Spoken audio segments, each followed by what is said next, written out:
Now welcome to this third video.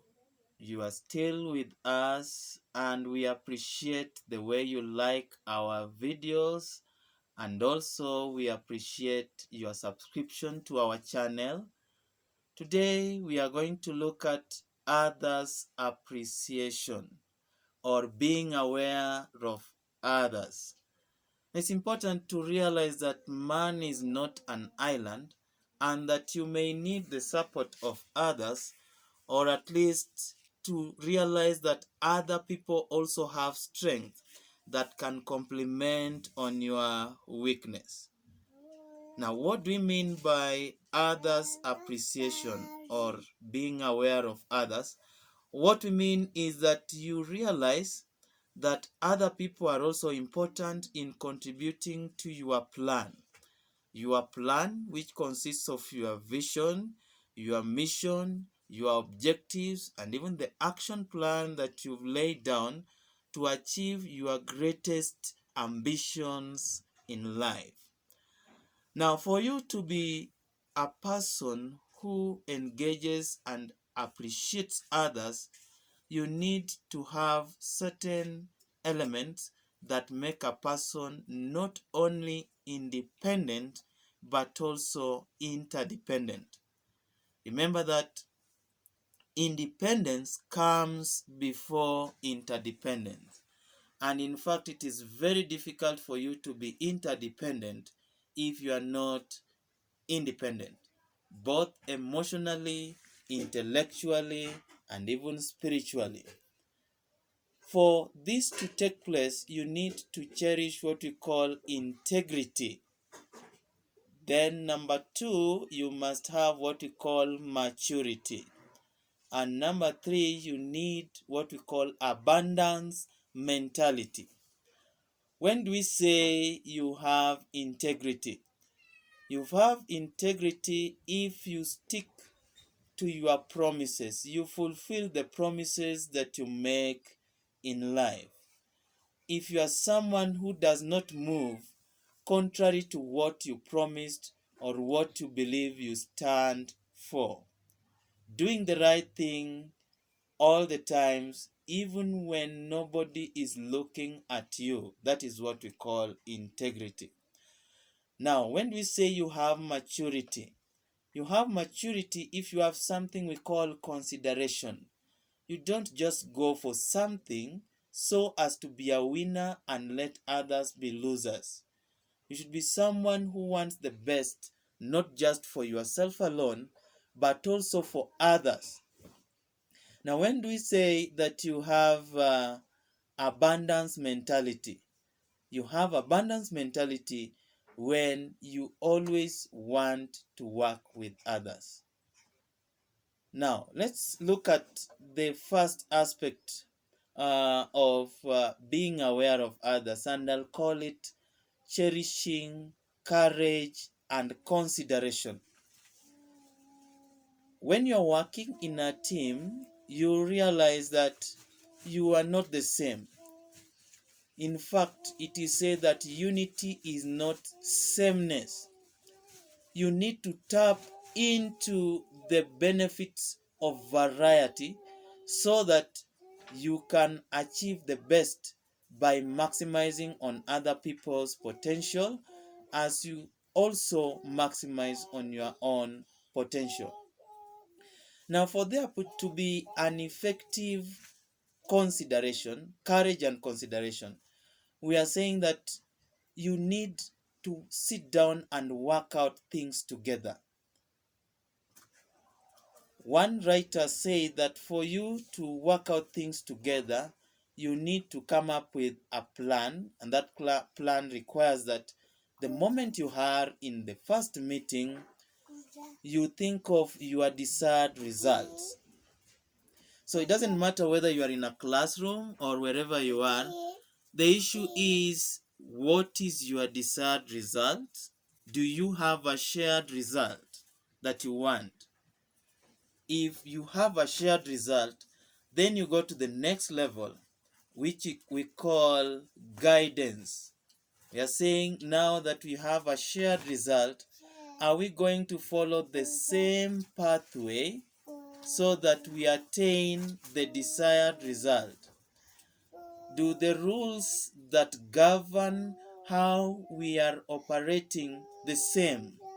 Now, if we have a shared guideline, then we go to the next thing. Do we have the resources that can enable us to follow the guidelines that would give us the desired results? If we have the resources, then we are ready to go. Then the next level will be accountability. How will we be accountable to each other as we pursue the shared desired results which we are doing or we want to achieve following certain guidelines using the resources we have noted that we have? Remember, the resources can be the people, can be the finances, it can be anything that is at your vicinity that you can access to use in order to achieve the desired results. Now, the moment you have the accountability level, then you need to think of the next one, which is the consequences. What are the possible consequences of us failing to engage each other in attaining our desired results? Now, apart from courage and consideration, the next thing that shows that you appreciate what others bring into your life, I'll call it courage and kindness.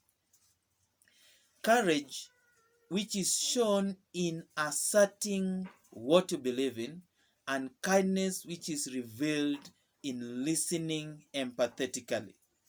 Now, take note that you need to listen to people first before you express your views. Listening to people makes it better for you to get into someone's frame of reference. In other words, what you are saying is that it is imperative, it is necessary that you listen not just to words, but also to the feelings behind the words. What we mean by the feelings behind the words, the emotions that people express as they share with you what they believe in. Now, once you have understood the emotions of these people, it is also imperative and necessary that you also show that they need to understand you. What do we mean by this? The moment you have listened to someone's words, you have reframed them in your own words to the extent that you've attached it to certain feelings so that you understand the feelings of this person, not just the words. You need to have an effective presentation. What do we mean by an effective presentation? What we mean by an effective presentation is that it must have the ethos, the pathos, and the logos.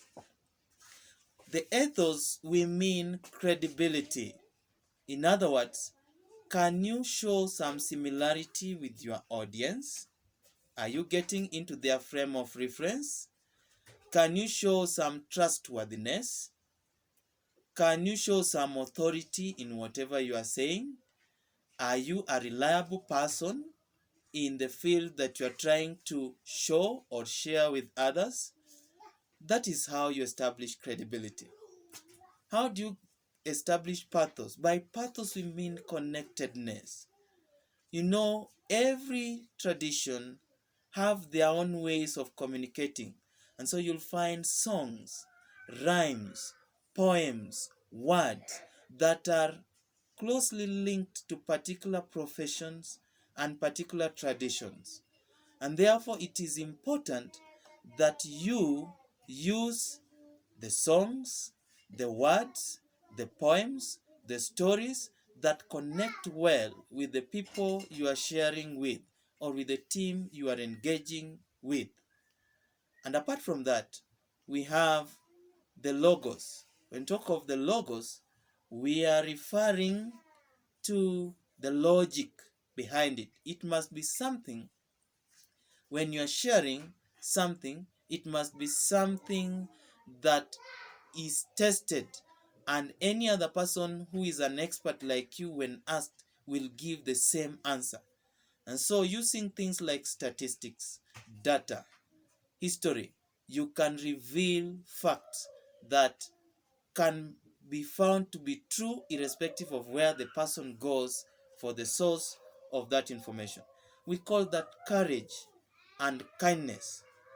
And then the other aspect that shows that you have others' appreciation is what I call synergy, working together.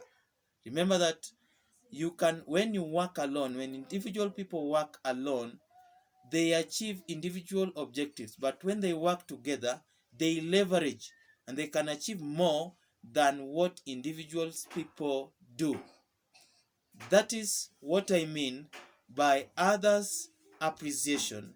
Until we meet in the next video, bye bye and may God bless you.